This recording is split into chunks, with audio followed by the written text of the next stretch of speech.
کہ باپ نبی ہے، رسول ہے، خلیل حق ہے، اور بیٹا بھی بہرحال ہونے والا نبی ہے، اور جو ہونے والا نبی ہوتا ہے وہ اللہ کے یہاں سے تو نبی ہوتا ہی ہے، تو وہ بھی نبی ہے۔ اور دونوں یہ بارگاہ الہی میں تمنا رکھتے ہیں، عرض کر رہے ہیں کہ ہمیں اپنی بارگاہ میں مسلم قرار دے۔ اب یہ وہ مسلم نہیں ہے جو مردم شماری کے رجسٹر میں خانہ مذہب میں لکھا جائے، یہ وہ مسلم ہے جہاں سوائے طاعت کے معصیت کا گزر نہ ہو۔ ہم وطن جو ہاں اسلام ہی اسلام ہو۔ اسلام کے معنی ہے سر نہادن بطاعت، دوسرے معنی اپنے کو سپرد کر دینا کہ اپنا اختیار اس کے مقابلے میں کچھ نہ ہو، تو یہ معیار ہے۔ لفظ اسلام کے لغوی معنی کے تقاضے یہ ہیں، تو ہمارے یہاں تو نہ جانے کتنے فیصدی اسلام ہے اور کتنا فیصدی دوسرے پہلو میں، اور اس کے بعد مل کر وہ معجون جو ہے اس کو ہم اسلام سمجھتے ہیں۔ تو وہاں وہ کہہ رہے ہیں بارگاہ الہی میں نبی ہوتے ہوئے کہ ہمیں اپنی بارگاہ میں مسلم قرار دے۔ اور یہ عجیب ہے کہ جب اپنے لیے یہ کوئی بیش قیمت مجدہ سنتے ہیں یا خود کوئی تمنا کرتے ہیں تو فوراً اولاد انہیں یاد آ جاتی، تو کہتے ہیں کہ وَمِن ذُرِّيَّتِنَا أُمَّةً مُسْلِمَةً لَكَ، اور ہماری نسل میں بھی۔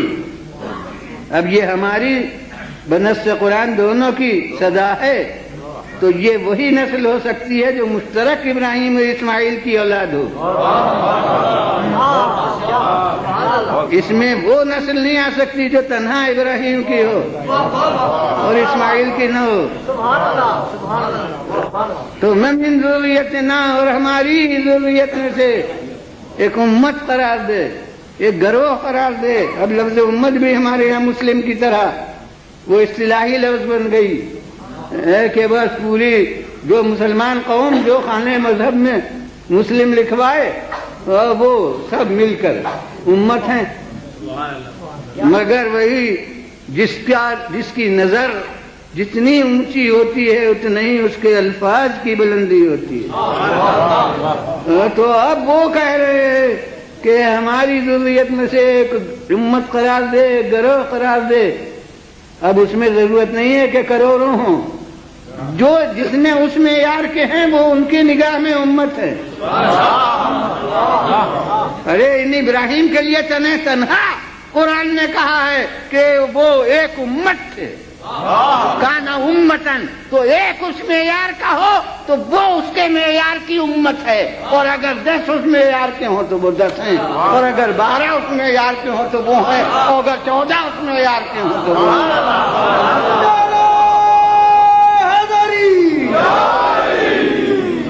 صلوات لیجیے۔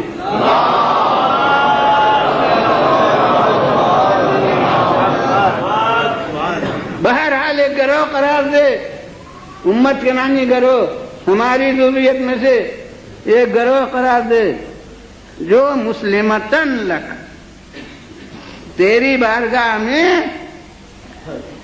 مسلم ہوں۔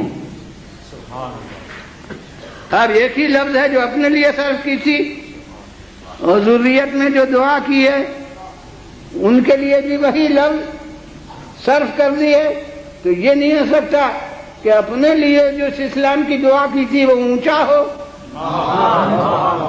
اور ذریت کے لیے جو دعا کی وہاں لفظ مسلم پستی میں آ جائے، بلکہ جس معیار کے مسلم ہونے کی اپنے لیے دعا کی ہے اسی معیار کے مسلم کی دعا اپنی ذریت کے لیے بھی کی ہے کہ اس معیار کے مسلم ہماری ذریت میں سے ہوتے رہیں۔ اور ابھی تک تو میں نے چونکہ آپ کے معیاری افراد وہی اتنے تھے تو میں نے 14 کا نام آپ کے سامنے لیا، مگر اب آگے جو آیت آئے گی اس میں ارشاد کیا ہے کہ وبعث فیہم، اور انہی میں بھیجنا وہ رسول، اور اصل اسی آیت کو پیش کرنا ہے مجھے، تو انہیں میں بھیجنا وہ رسول۔ تو معلوم ہوتا ہے کہ جب رسول دنیا میں آئے ہیں تو وہ افراد جن میں یہ پیدا ہوئے وہ اس معیار کے مسلم تھے۔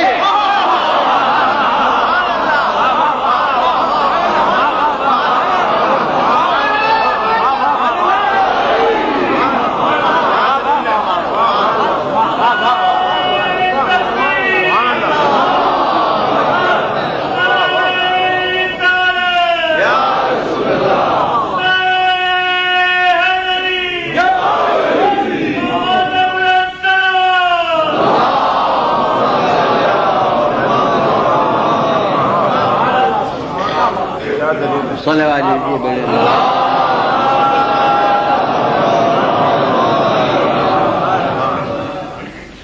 وَمِن ذُرِّيَّتِنَا أُمَّةً مُسْلِمَةً لَكَ، اور ہماری نسل میں بھی ایک امت قرار دے، ایک گروہ رکھنا جو مسلم ہو تیری بارگاہ میں، وَأَرِنَا مَنَاسِكَنَا، اور ہماری عبادت کے جو طریقے ہیں وہ ہماری آنکھوں سے دکھلا، یعنی جو ہمارے طریقے ہیں وہ ایسا نہ ہو کہ اس پر عمل کرنے والے نہ ہوں، بلکہ وہ طریقے برابر عمل میں آتے رہیں۔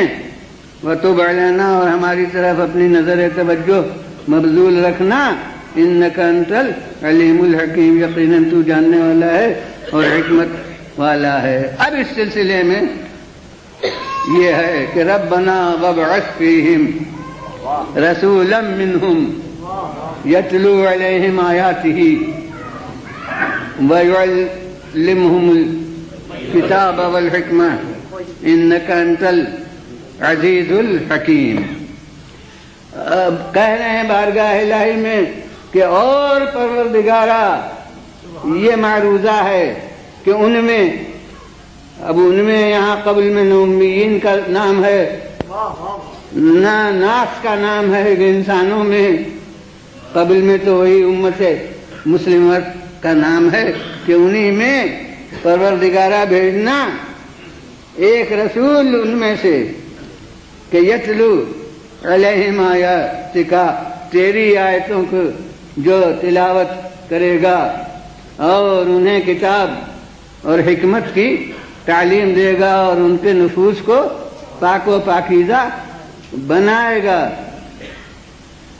تو اب وہی کام جو اس آیت میں تھے وہی سب یہاں بھی انہی کاموں کی فہرست ہے۔ یتلو علیہم آیاتک بھی ہے اور یعلمہم الکتاب والحکمہ بھی ہے اور یزکیہم بھی ہے۔ یقیناً تو عزت والا ہے اور حکمت والا۔ تو سب سے پہلے مناجات ابراہیمی میں، اور اسماعیل بھی ان کے ساتھ جس میں شریک ہیں، ان کی جو تمنا پیش ہوئی ہے بارگاہ الہی میں، اس میں یہی اوصاف آئے ہیں۔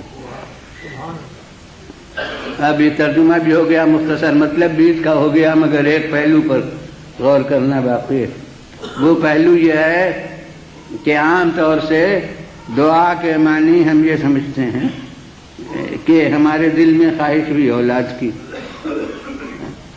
بارگاہ الہی میں ہم نے کہا کہ پروردگار ہمیں اولاد عنایت فرما۔ خدا نے دعا قبول فرمائی، اس کا مطلب یہ ہے کہ ہم دعا نہ کرتے تو شاید یہ اولاد نہ ہوتی، کیونکہ ہم نے دعا کی اس لیے یہ اولاد ہوئی۔ تنگ دستی میں وسعت رزق کی ہم نے دعا کی، خداوند عالم نے دعا قبول فرمائی اور رزق میں وسعت عطا ہوئی، تو ہم کہتے ہیں کہ وہ خداوند عالم نے ہماری دعا مستجاب کی۔ تو کیا مطلب مستجاب کی؟ یعنی دعا نہ کرتے تو یہ نہ ہوتا، ہمارے دعا کرنے سے بارگاہ الہی میں وہ قبول ہوئی، تو یہ ہمیں وسعت رزق اور ایسے قبولیت دعا کا مطلب یہی ہوتا ہے، تصور یہی ہوتا ہے قبولیت دعا سے۔ تو اب یہاں غور کرنے کی بات ہے کہ کیا یہ شکل ہے کہ حضرت ابراہیم نے اپنے ذہن سے اس رسول کے یہ اوصاف تجویز کیے کہ ایسے رسول کی ضرورت ہے، اور اب ان اوصاف کے ساتھ خدا کی بارگاہ میں التجا کی کہ ایسا رسول بھیجنا جو یہ کام انجام دے، یہ کام انجام دے، یہ کام انجام دے، اور ان کی دعا کی بنا پر خالق نے ایسے ہی رسول کے بھیجنے کا فیصلہ کر لیا۔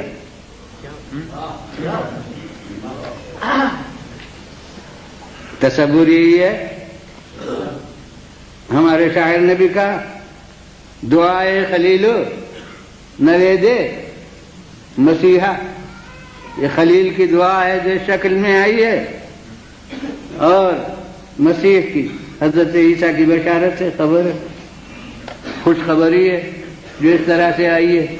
تو کیا واقعی اس کی نوعیت یہ ہے کہ حضرت ابراہیم نے دعا کی تو خداوند عالم نے ان کی دعا کو قبول فرمایا، تو ایسے رسول کے آنے کا فیصلہ کر لیا گیا کہ ہاں ایسے ہی رسول بھیجا جائے۔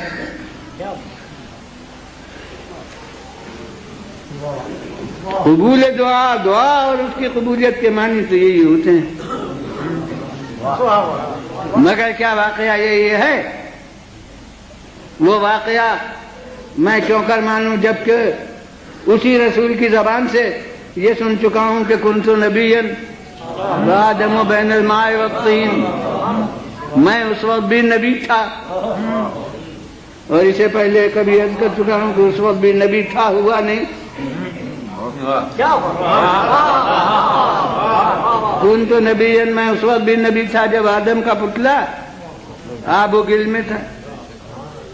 اور یہ چونکہ حدیث کی بات ہے، کوئی کہتے کہ نہیں حدیث نہ جانے کس پائے کی ہے، اور ان کتابوں میں نہیں ہے، اور سیاح میں نہیں ہے، اور ان میں نہیں ہے، اور غرض یہ کہ ایسی مین میخیں نکالی جا سکتی ہیں حدیث میں، لیکن اب اس کو کیا کیا جائے کہ قرآن کہہ رہا ہے کہ تمام نبیین سے عہد و پیمان لیا گیا ہے، تمام انبیاء سے عہد و پیمان لیا گیا ہے اس نبی کے بارے میں کہ اسے تمام انبیاء مانے اور اپنی امتوں سے منوائیں، اور تمام انبیاء سے عہد و پیمان لیا گیا کہ وہ موقع ملے تو اس کی مدد کریں اور نصرت کریں۔ یہ خود قرآن مجید کی آیت ہے، کوئی حدیث تو بھی ہے۔ تو اب تمام انبیاء میں حضرت ابراہیم تو بہت انبیاء کے بعد آئے ہیں، تو اب میں یہ کیوں کر مانوں کہ ان کی دعا سے یہ فیصلہ ہوا ہے؟ تو پھر اس دعا کی نوعیت کیا ہے؟ میں کہتا ہوں اس دعا کی نوعیت کو، جو ہمارے لحاظ سے دور کی بات ہے، اس وقت آپ سمجھیں گے جب اپنی ہی ایک بات کی نوعیت کو سمجھ لیں۔ یوں تو اب آپ بہت سے نعروں کا ذوق رکھتے ہیں، مگر جو نعرہ برابر ہمیشہ سے لگاتے رہے، اور اس ملک میں نہیں دوسرے ملکوں میں اور جہاں جہاں بھی اہل حق ہیں سب میں ہے، وہ قرآن کی تعلیم۔ اور وہ کیا نعرہ ہے؟ وہ بھی تو دعا ہی ہے، اللہم، اب نعرہ لگا دیجیے۔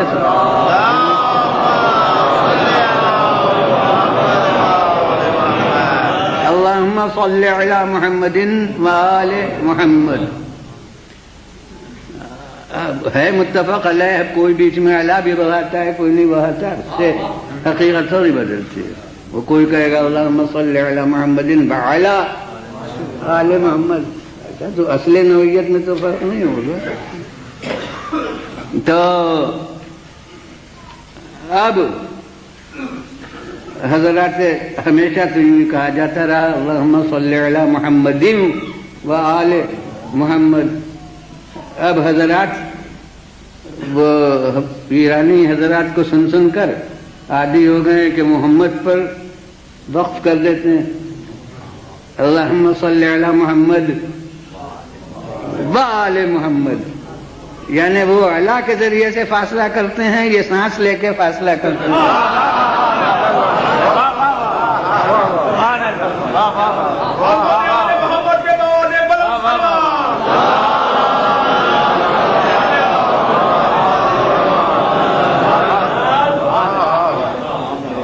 تو حضور عربی کے قاعدے سے صحیح وہی تھا جو آپ اب تک کہتے رہے تھے، وہ اپنی صحیح عادت کو چھوڑ کے غلط عادت اب اختیار کر لی ہے۔ اصول یہ ہے کہ جب بات ختم ہو جائے تب سانس لی جاتی ہے، بیچ میں وقت نہیں ہوتا۔ وقت کرنے کے معنی ہے کہ بس اس کے آگے ہم کچھ نہیں چاہتے۔ تو آپ فقط رسول پر صلوات بھیجنا ہو تو کہیے اللہم صلی علی محمد اور چپ ہو جائیے۔ جب آپ کو ان کے ساتھ ساتھ بھیجنا ہے صلوات آل محمد کو تو بیچ میں چپ کیوں ہو جاتے ہیں؟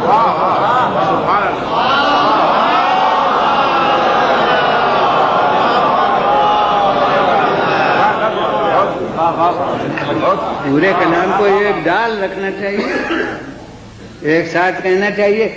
تو غرض یہ کہ یہ تو ضمناً بات آ گئی، چونکہ بہت عرصے سے دیکھتا ہوں یہ تبدیلی ہوئی ہے، بہت عرصے سے نہیں، انہیں میرے لحاظ سے بہت کم عرصے سے یہ تبدیلی ہوئی ہے۔ تو یہ اب اس کی نوعیت کیا ہے؟ یہ بھی دعا ہے، اسی وجہ سے قنوت میں دعا ہوتی ہے، تو قنوت میں اور علماء کہتے ہیں کہ بہت سے ہمارے ائمہ جماعت رکوع میں بھی تسبیح کے پہلے صلوات پڑھتے ہیں اور سجدے میں بھی تسبیح کے پہلے صلوات، تو وہ ایک اصول کے تحت میں بالکل درست ہے۔ یعنی نماز میں دعا ہر محل پر ہو سکتی ہے، یہ بھی ایک دعا ہے اور بہترین دعا ہے، لہذا کہیں پر بھی تسبیح کے پہلے بھی ہو سکتی ہے اور سورہ حمد کے پہلے بھی ہو سکتی ہے اور دوسرے سورے کے پہلے بھی ہو سکتی ہے، ہر محل پر دعا ہر جگہ پر ہو سکتی ہے۔ تو یہ کیا ہے؟ یہ بھی دعا ہے، مگر جب دعا ہے تو اس کی نوعیت پر غور کیجئے کہ کیا ہم بارگاہ الہی میں دعا کرتے ہیں کہ معنی کیا ہے کہ رحمت نازل کر محمد و آل محمد علیہ السلام، تو کیا ہماری دعا سے رحمت آئے گی ان پر؟ کہ ہم دعا کریں گے تو خداوند عالم کی طرف سے رحمت کی گھٹا اٹھے گی اور وہ ان کے جانب متوجہ ہوگی۔ اب اگر یہ مفہوم ذہن میں آنے لگے تو گستاخی ہو جائے گی، اس دعا کا کرنا ایک گستاخی کی نوعیت اختیار کر لے گا۔ تو ایسا تو نہیں ہے، اور کیسے ہو جبکہ ہماری دعا بعد کو ہے اور جس سے رحمت طلب کر رہے ہیں اس نے پہلے سے کہہ دیا ہے کہ ان اللہ و ملائکتہ یصلون علی النبی یا ایھا الذین آمنوا صلوا علیہ وسلموا تسلیما۔ اللہ اور ملائکہ تو دے بھی رہے ہیں، تم بھی اہل ایمان جی بلند آواز۔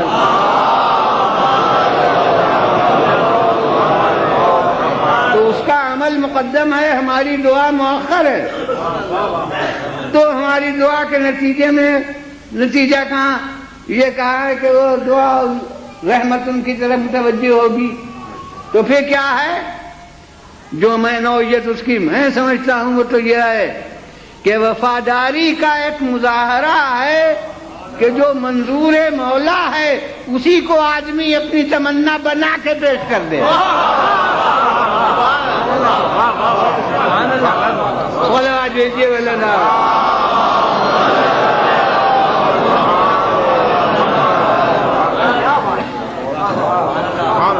جو اس کا مقصد ہے اسی کو یہ اپنی تمنا بنا کے اسی کی بارگاہ میں پیش کرے، یہ اپنی سعادت مندی کا مظاہرہ ہے۔ اسی طرح سے حضرت ابراہیم اور اسماعیل اللہ کے دیے ہوئے علم سے، اسی کے بتانے سے جانتے تھے کہ منظور قدرت ایک ایسے رسول کا بھیجنا ہے جس کے یہ اوصاف لوح محفوظ میں لکھے ہوئے ہیں، لہذا جیسا رسول بھیجنے والا تھا اسی کو اپنی تمنا بنا کر بھیجتا۔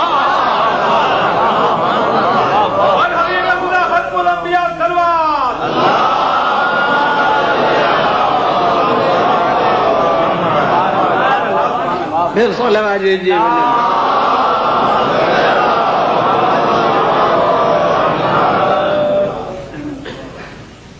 اب یہ اس سلسلے کی پہلی آیت ہے جس میں وہ اوصاف وہ مضمون درج ہے۔ اس کے بعد اب زیادہ تلاش کی ضرورت نہیں ہے، بس برق الٹیے تو یہ پہلے پارے کے آخر کا حصہ تھا، اور جب برق الٹیے گا تو دوسرے پارے کا ابتدائی حصہ آ جائے گا، اور یہ دوسرا پارہ شروع ہوا ہے تبدیلی قبلہ کے ذکر سے۔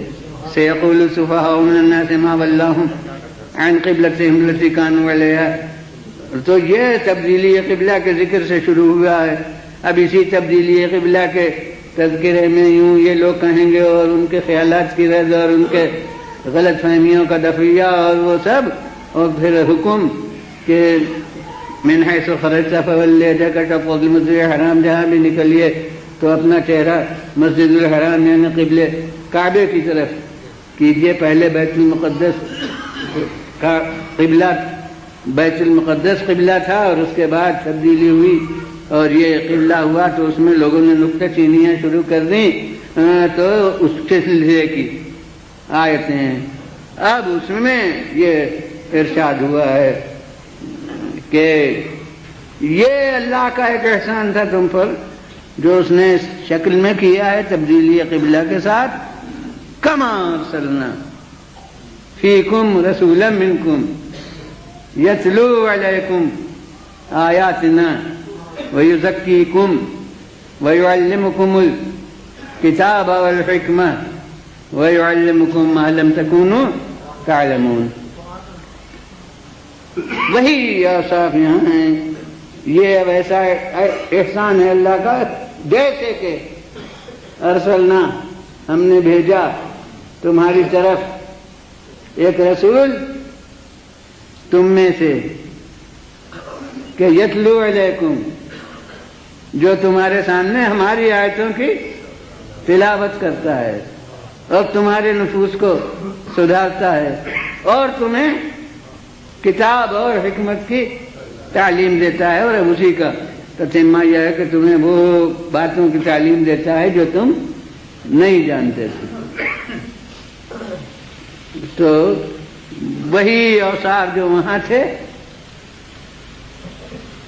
جو یتلو علیہم آیاتی سے شروع ہوئے تھے اور آخر میں تعلیم کا ذکر تھا، وہی اوصاف یہاں اس دوسری آیت میں بھی ہیں دوسرے پارے۔ اب اس کے بعد تھوڑی دور کے اوپر چوتھے پارے میں، اب وہاں قبل سے کوئی سلسلہ نہیں ہے جس کا جزو آیتوں کے درمیان ہے، مگر یہ کہ ربط اس کا تعلق کوئی خاص قبل کے تذکرے سے نہیں ہے، کلام جیسے شروع ہو رہا ہے کہ لقد من اللہ علی المؤمنین اذ بعث فیہم رسولا منہم یتلو علیہم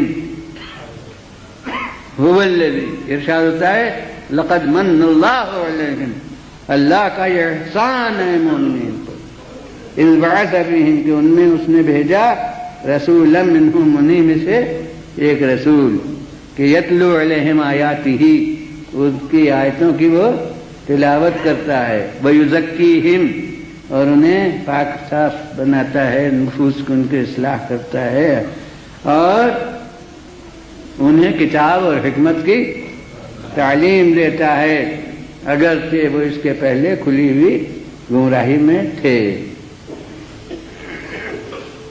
اب یہاں تیسری جگہ، اب چوتھی جگہ اب بہت ذرا دور پر ہے، وہ جسے میں نے سرنامہ کلام قرار دیا ہے، وہ 28ویں پارے میں سورہ جمعہ کی آیت ہے جسے آپ حضرات نماز جمعہ میں برابر سنتے رہتے ہوں گے. سورہ جمعہ کی آیت ہے کہ هو الذی بعث فی الامیین رسولا منہم یتلو علیہم آیاتہ یزکیہم ویعلمہم الکتاب والحکمۃ وإن کانوا من قبل لفی ضلال مبین. وہ ہے جس نے. تو مضمون تو یہ وہی ہے جو اس کے پہلے 3 جگہ یعنی بالکل لگے بندھے اوصاف ہیں کہ وہی اوصاف پہلے پارے میں، وہی اوصاف دوسرے پارے میں، وہی اوصاف چوتھے پارے میں، وہی اوصاف اب 28ویں پارے میں ہیں. تو مضمون تو وہی ہے، مگر محل اس کا جو یہاں ہے وہ بڑی انفرادیت رکھتا ہے، وہ ایک بڑی خصوصیت امتیازی رکھتا ہے. پہلی جگہ حضرت ابراہیم کی مناجات ہے، اس کا سلسلہ ہے، اور اس میں کہا ہم کو مسلمان رکھنا اپنے بارگاہ میں، اور ہماری امت میں ذریت میں سے بھی ایک امت گروہ ایسا قرار دینا، اور ان میں ایسا رسول بھیجنا. وہاں اس محل پر تھا. دوسری جگہ تبدیلی قبلہ کا ذکر ہے، اور وہاں کہا گیا تھا کہ یہ ویسے یہ احسان ہے جیسے ہم نے یہ رسول بھیج کر احسان کیا. تیسری جگہ میں نے کہا کوئی قبل سے سلسلے کا جز یہ نہیں ہے، بلکہ کہا گیا کہ لقد من اللہ، بے شک اللہ کا یہ بڑا احسان ہے. مگر یہاں 28ویں پارے میں جو یہ آیت ہے اس میں بڑی جلالت، بڑی عظمت مضمر ہے. سورہ شروع ہوا ہے اللہ کے اوصاف سے. یسبح للہ ما فی السماوات وما فی الارض الملک القدوس العزیز الحکیم. اللہ کی تسبیح کرتی ہے ہر شے جو آسمان و زمین میں ہے. کون اللہ؟ جو حقیقی سلطنت کا مالک ہے. کون اللہ؟ جو قدوس ہے، یعنی تمام نقائص سے بری ہے. کون اللہ؟ جو عزیز ہے، عزت اور غلبے کا مالک ہے. کون اللہ؟ جو حکیم ہے، حکمت والا ہے. تو ملک کون؟ اللہ. قدوس کون؟ اللہ. عزیز کون؟ اللہ. حکیم کون؟ اللہ. اب یہاں کہا جا رہا ہے کہ هو الذی بعث فی الامیین رسولا منہم. وہ ہے جس نے امیین میں ایسا رسول بھیج دیا، یعنی اوصاف الہی کے سلسلے میں اس رسول کے آنے کا تذکرہ ہے. اب مختصر جملے میرے کافی ہو جائیں گے حقیقت تک پہنچانے میں. میں کہتا ہوں کہ پیغمبر کا تعارف یہ کہہ کے نہیں کرایا جاتا ہے کہ یہ رسول وہ ہے جسے اللہ نے بھیجا ہے، بلکہ اللہ کا تعارف کرایا جاتا ہے کہ اللہ وہ ہے جس نے ایسا رسول بھیجا.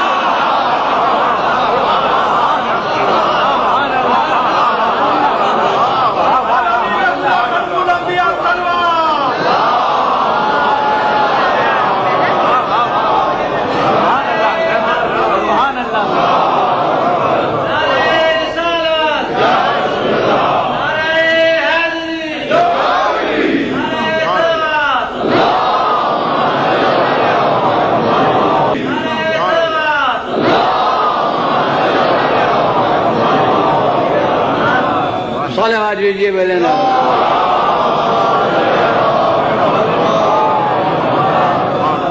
پھر بلند آواز سے.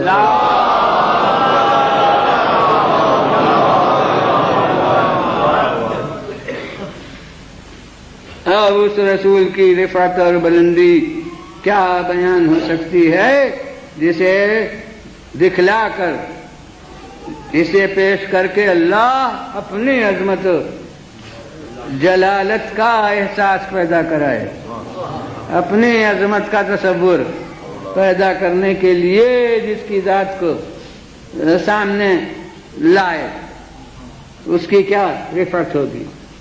اور حقیقت میں یہی مخلوق کی بڑی رفعت ہے کہ اسے دیکھ کر خالق کے عظمت کا تصور اور اندازہ ہو.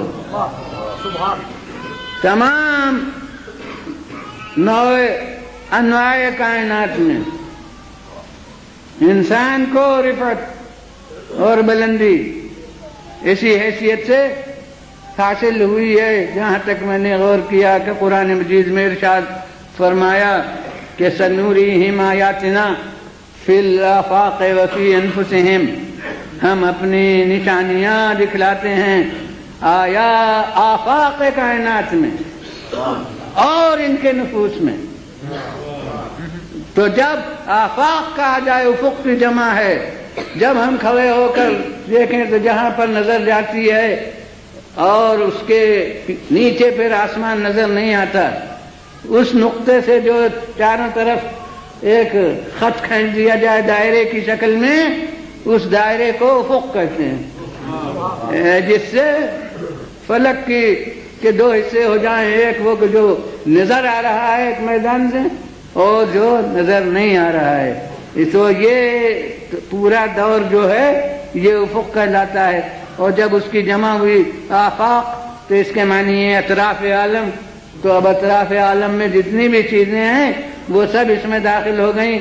تو ارشاد ہوتا ہے کہ ہم اپنے آیات سے قدرت دکھلاتے ہیں آفاق میں. اب اس میں تمام کائنات داخل ہو گئی اور الگ سے پھر کہا وفی انفسہم، اور ان کے نفوس میں، یعنی ایک پلے میں تمام آفاق ہے اور ایک پلے میں خود انسانوں کے نفوس رکھے گئے. تو اب وہ ظاہر ہے کہ یہ آیت بھی اس وقت سرنامہ بیان تو نہیں ہے مستقل طور پر، لیکن میں نے جب غور کیا کہ یہ تمام کائنات کے مقابلے میں یہ انسان کیوں کر ہے تو میری سمجھ میں ایک حقیقت آئی. اور وہ حقیقت یہ آئی ہے کہ دو چیزیں ہوتی ہیں، ایک ہوتا ہے جاننا اور ایک ہوتا ہے پہچاننا. فرض کیجئے کہ میری لکھی ہوئی کتابیں یا مضامین آپ نے پڑھے ہوں اور مجھے کبھی نہ دیکھا ہو، تو کوئی آپ سے پوچھے کہ فلاں شخص کو آپ جانتے ہیں، آپ کہیں گے کہ ہاں میں جانتا ہوں، میں نے وہ کتاب پڑھی ہے وہ کتاب پڑھی ہے، اور مضمون دیکھیں آپ اقرار کریں گے کہ ہاں میں جانتا ہوں. اور اگر وہ پوچھے کہ آپ پہچانتے بھی ہیں، کہیں گے جی نہیں پہچانتا نہیں ہوں، میں نے کبھی دیکھا نہیں ہے.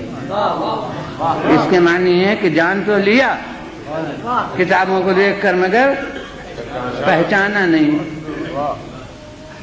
لیکن اگر کبھی رسالوں میں محرم نمبروں میں میری تصویر دیکھی ہے، اور اب تو وضع ہو گئی ہے کہ کتابوں کے صفحے اول پر بھی تصویریں دی جانے لگی ہیں، اور اب آپ نے وہ تصویر بہت دفعہ دیکھی ہے.